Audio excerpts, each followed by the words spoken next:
Hello दोस्तों, स्वागत है आपका द यंग स्कॉलर्स विजन्स के ऑनलाइन प्लेटफॉर्म में। आज हम प्राचीन भारत के इतिहास की 5वीं श्रृंखला के साथ उपस्थित हुए हैं और हम बात करेंगे इतिहास के उस काल की जहां पर तीन महानतम साहित्यिक धाराएं एक साथ मिलती हैं। क्योंकि इतिहास केवल घटनाओं का क्रम नहीं होता है, यह उस महान विरासत की झलक है जो हमें अपने गौरवशाली अतीत से जोड़ती है। आज हम प्रवेश कर रहे हैं उस अद्वितीय युग में जहाँ शब्दों में काव्य था, विचारों में दर्शन था और समाज में परिवर्तन की एक अद्भुत लहर थी। जी हाँ, हम बात कर रहे हैं संगम काल की, जहाँ तीन महानतम साहित्यिक धाराएं एक साथ मिलती हैं: शक्ति, भक्ति और ज्ञान की त्रिवेणी। यह काल तमिल सभ्यता के उत्थान का था, जहाँ राजा केवल विजेता ही नहीं, कवि भी होते थे और समाज केवल जातियों में नहीं, गुणों में बटा था। अगर आप इलाहाबाद हाई कोर्ट में आर ओ परीक्षा की तैयारी कर रहे हैं तो संगम काल न केवल एक अध्याय है, बल्कि एक दृष्टिकोण है सोचने का, समझने का और विश्लेषण करने का। चलिए इतिहास के उस पृष्ठ को पलटते हैं जहां दक्षिण भारत के प्राचीनतम ग्रंथों में छिपी है एक समृद्ध और सुसंस्कृत सभ्यता की गाथा। शुरुआत करते हैं प्राचीन भारत के उस युग को जिसे हम कहते हैं संगम काल। आइए हम शुरू करते हैं संगम युग के विस्तृत विवरण को और देख तो आइए दोस्तों शुरुआत करते हैं संगम काल की। शुरुआत करने से पहले हम आपको पुनः याद दिलाना चाहते हैं कि यदि आप कॉपी और पेन लेकर के नहीं बैठे हैं तो लेकर के बैठ जाइए, क्योंकि परीक्षा के दृष्टिकोण से जो भी चीज़ें इम्पोर्टेंट रहेंगी हम उसे हाईलाइट करते हुए चलेंगे और आप उसको नोट डाउन करते हुए चलेंगे। इस संगम काल के विस्तृत विवरण के बाद हम संगम काल से संबंधित कुछ एमसीक्यू को भी देखेंगे और समझेंगे कि हमने क्या पढ़ा और एमसीक्यू में हमने कितने प्रश्न टेकल कर पाए। तो चलिए देरी ना करते हुए शुरुआत करते हैं संगम काल की। संगम का शाब्दिक अर्थ होता है साहित्यकारों की सभा या मंडली। दक्षिण भारत में तीन संगम, प्रथम मदुरई, दूसरा कपाटपुरम और तीसरा पुनः मदुरई में हुए। इन तीन संगमों में तमिल कवि एवं विद्वानों ने भाग लिया, साथ ही अनेक महत्वपूर्ण ग्रंथों की रचना हुई। संगम अथवा सम्मेलन प्रथम जो था वो अगस्त ऋषि इसके अध्यक्ष थे। संरक्षक इसके पांड्य शासक थे। स्थान मदुरई था और इसके सदस्यों की संख्या 549 थी।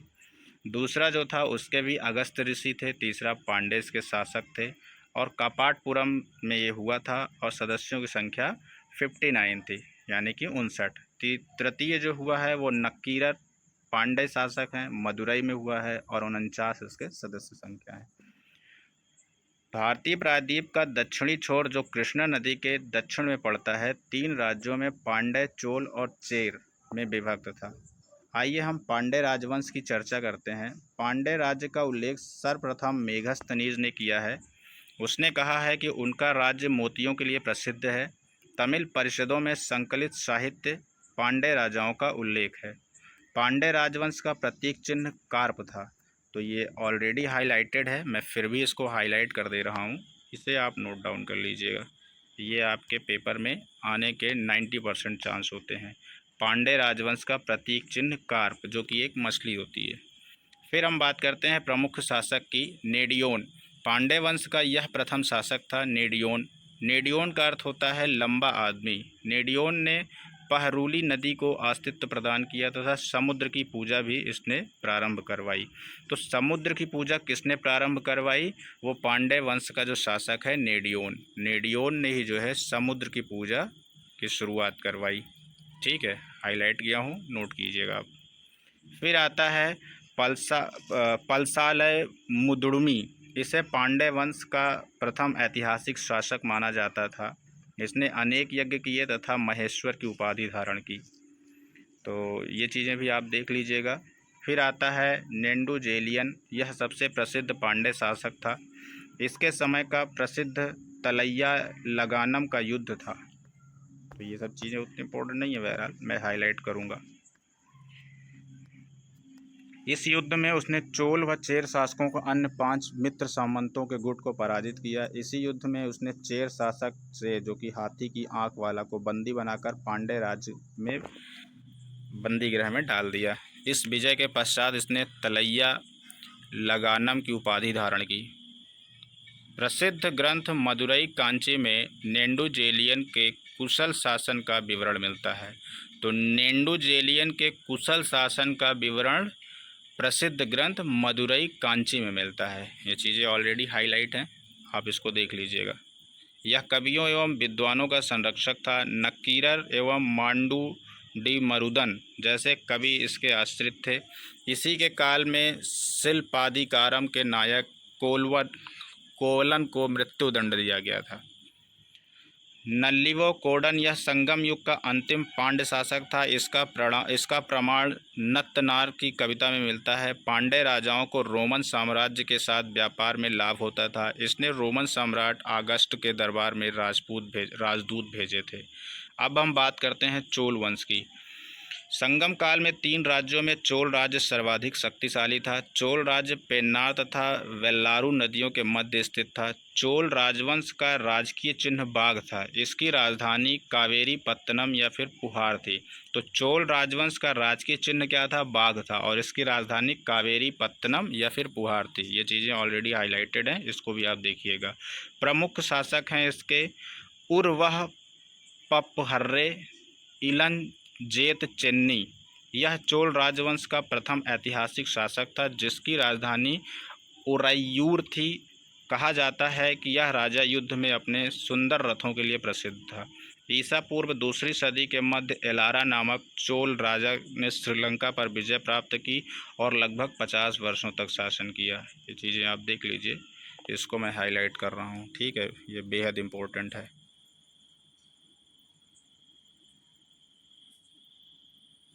ये बेहद ही इम्पोर्टेंट है। कौन सा था? एलारा नामक चोल राजा ने श्रीलंका पर विजय प्राप्त की और लगभग 50 वर्षों तक शासन किया। तो चोल वंश में वह कौन सा शासक था जिसने श्रीलंका पर विजय प्राप्त की और उसने 50 वर्षों तक शासन किया? तो आपको विकल्प में कई विकल्प रहेंगे, एलारा विकल्प पे आपको टिक कर देना है। फिर आता है कार्यकाल। चोल राजाओं में यह सर्वाधिक महत्वपूर्ण शासक था। इसका काल लगभग 190 ईसी पूर्व माना जाता है। कार्यकाल का अर्थ होता है पांव जला हुआ व्यक्ति। कार्यकाल ने श्रीलंका पर विजय प्राप्त की। कार्यकाल ने पुहार यानी कि कावेरी पट्टनम की स्थापना की तथा अपनी राजधानी उरैयूर से कावेरी पट्टनम स्थानांतरित कर दी। शिल्पाधिकारम में कार्यकाल की पुत्री आदिनंदी के विषय में भी सूचना मिलती है।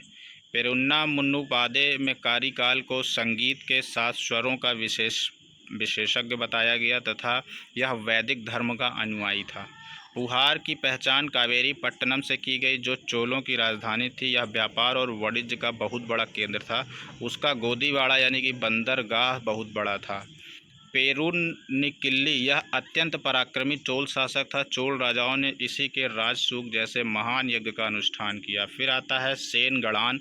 इसने अपने संपूर्ण राज्य में शैव मंदिर का निर्माण करवाया। कल्लीवल्ली नामक पुस्तक के अनुसार इसने एक युद्ध में चेर राजा कनय कक्काल को पराजित कर बंदी बना लिया, परंतु चेर राजा के मित्र पोवगई ने चोल विजेता की प्रशंसा कर चेर राजा को मुक्त करा लिया। चोलों के वैभव का मुख्य स्रोत सूती कपड़े का व्यापार था। इनके पास कुशल नौसेना थी। तो चोलों के वैभव का मुख्य स्रोत क्या था? सूती कपड़ा और नौसेना। ये चीज़ें जो है आप देख लीजिएगा, ऑलरेडी हाईलाइटेड है, फिर भी मैं भी कर देता हूँ, तो ये आप नोट डाउन कर लीजिएगा, ठीक ना। अब आता है चेर राजवंश। चेरों और पांड्यों ने चोलों की राज्य की सीमा में प्रवेश कर अपना राज्य विस्तार किया। चेर या केरल देश पांड्य क्षेत्र के पश्चिम और उत्तर में स्थित था। संगमकालीन राज्यों में चेर सबसे प्राचीन राज्य माना जाता है। ऐतरेय ब्राह्मण में चेरपाद शब्द चेरों के लिए प्रयुक्त हुआ। अशोक के बृहद शिलालेख में चेरों का उल्लेख केरल पुत्र के रूप में हुआ। चेर राजवंश का राजकीय चिन्ह धनुष था जिसकी राजधानी तोंडी थी। तो ये भी हाईलाइटेड है, इसको भी आप देखिएगा। चेर राजवंश का राजकीय चिन्ह जो है वो धनुष था, इसकी राजधानी तोंडी थी। आइए हम चेर राजवंश के प्रमुख शासकों की बात करते हैं। उदय जरेल यह प्रथम चेर शासक था जिसका काल लगभग 130 ईस्वी तक माना जाता है, जिसने महाभारत के युद्ध में भाग लेने वाले वीरों को भोजन करवाया था।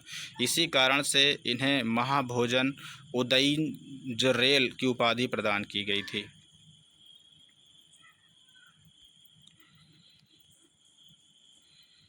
नेदुंजेरल आदन, इसने मदुरई को अपनी राजधानी बनाया। इसकी उपाधि अधिराज थी।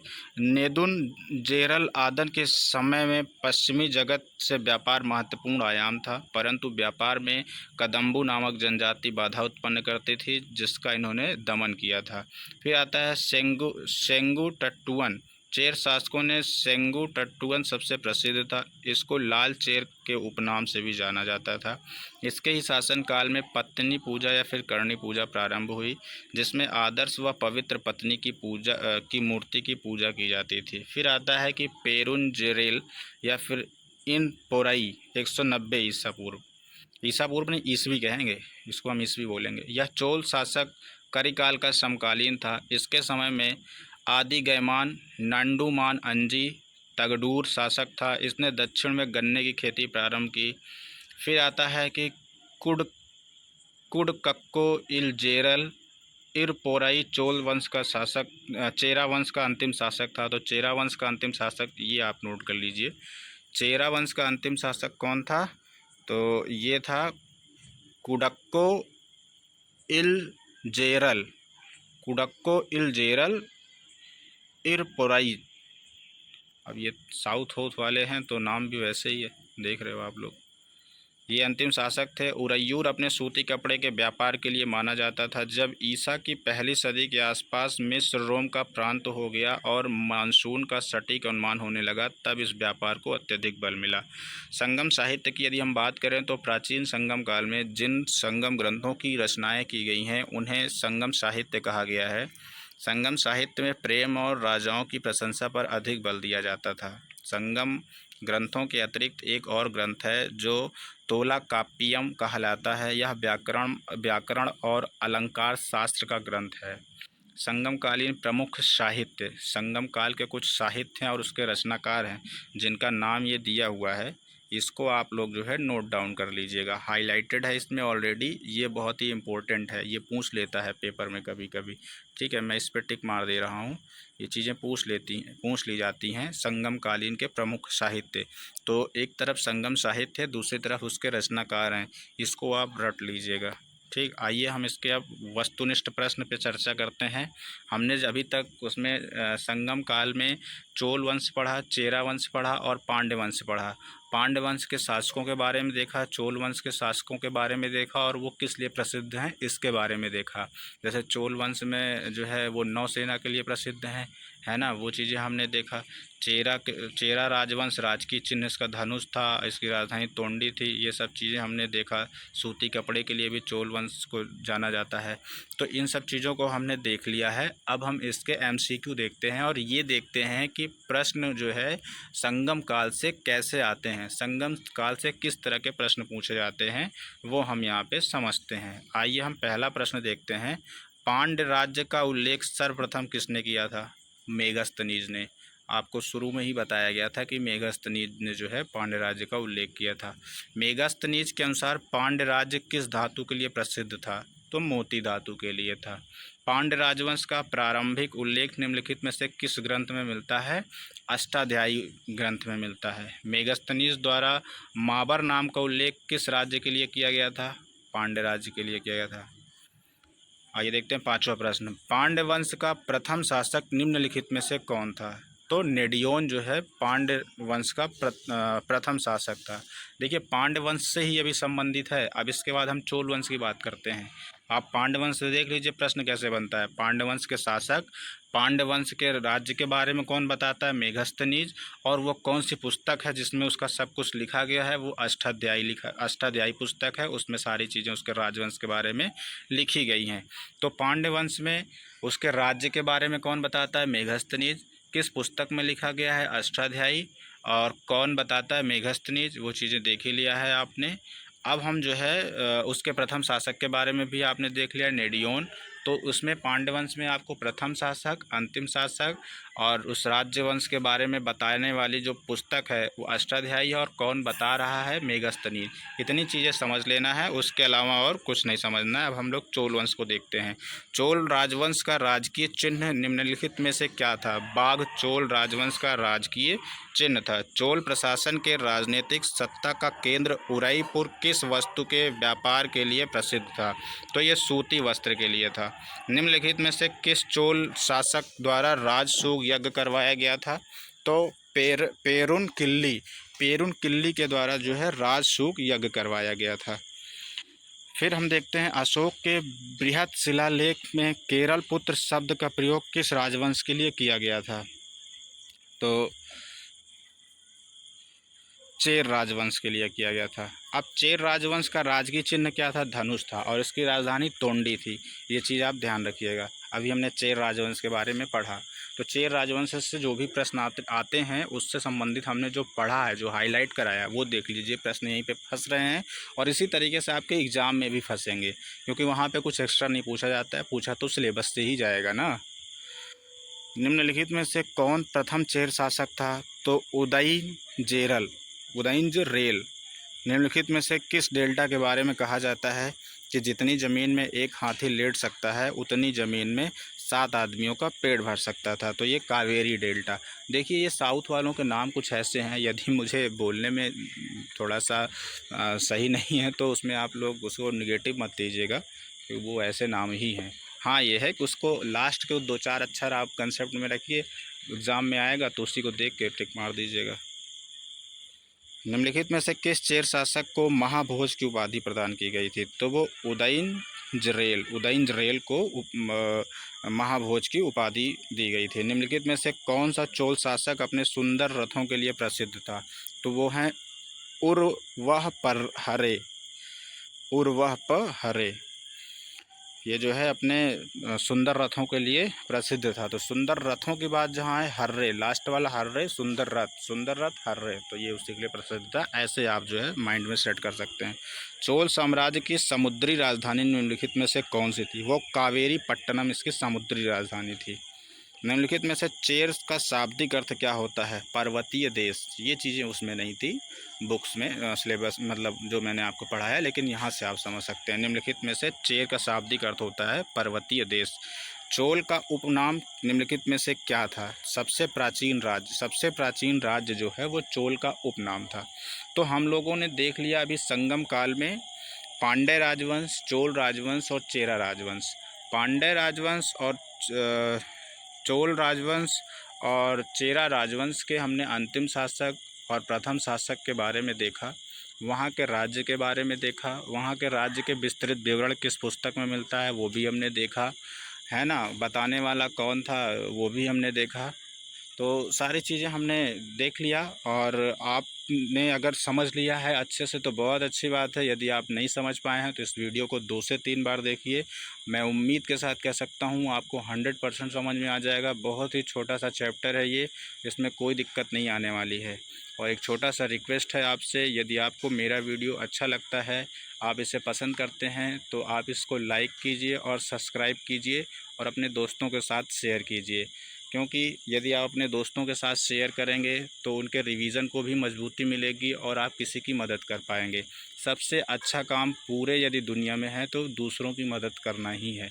आप उसका पैसे से मत मदद करिए और भी किसी चीज़ों से मत करिए, लेकिन आप उसकी पढ़ाई में कुछ मटेरियल्स, स्टडी मटेरियल्स शेयर करके इस तरीके से मदद कर सकते हैं। तो ये चीज़ें हम सजेस्ट करते हैं कि आप ऐसा करिए। और फिर मैं आपके लिए यदि इतनी मेहनत कर रहा हूँ तो एक छोटी सी रिक्वेस्ट ही तो है, लाइक और सब्सक्राइब का कर दीजिए। बाकी आपके ऊपर है, जैसा आपको सही लगे। यदि वीडियो पसंद आता है तभी कीजिए, अदरवाइज़ कोई फोर्सफुली नहीं है। और हाँ, यदि आप हमें कोई सुझाव देना चाहते हैं तो आप हमारे कमेंट सेक्शन में जा कर के हमें सुझाव दे सकते हैं, हम वहाँ से आपका रिप्लाई अवश्य करेंगे।